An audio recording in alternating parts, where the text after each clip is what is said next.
मुल्क कोरोना की रफ्तार एक बार फिर से तेज हो चुकी है, जिसके चलते कई रियासतों ने सख्त इकदाम उठाए हैं। राजस्थान में पिछले 24 घंटों में सबसे ज्यादा नए केसेस सामने आए हैं। यहां पिछले 24 घंटों में 3007 नए केसेस सामने आए हैं।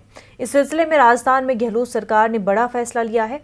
8 अजला में नाइट कर्फ्यू नाफिज कर दिया गया है। रात 8 बजे से सुबह 6 बजे तक कर्फ्यू नाफिज रहेगा। मास्क न लगाने पर भी जुर्माना बढ़ा दिया गया है। वहीं मध्य प्रदेश में भी कई शहरों में दफा 144 का निफाज किया गया है। साथ ही गुजरात हुकूमत ने भी एक अहम कदम उठाते हुए रात का कर्फ्यू नाफिज कर दिया।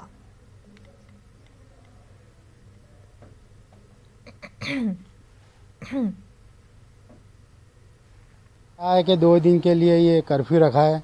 2 दिन तो सह लेंगे, पूरा साल नहीं सह पाएंगे। अगर कंट्रोल में आता है तो बहुत बढ़िया बात है। और मैं तो यही चाहता हूँ कि सब अच्छी तरह से रहे और समझ के रहे और फर्स्ट क्लास रहे। हमारी कौम भी यही चाहती है कि हम अच्छी तरह ही रहे और किसी को कोई बीमारी ना हो, बस यही दुआ करते हैं। अभी सब बाजू ऐसा ही चल रहा था दिवाली में, तो यहाँ पे नहीं तो कहीं पे भी देखो तुम, सब बाजू था ही, पब्लिक तो थी। अब छूट दे दी थी तो फिर क्या करें।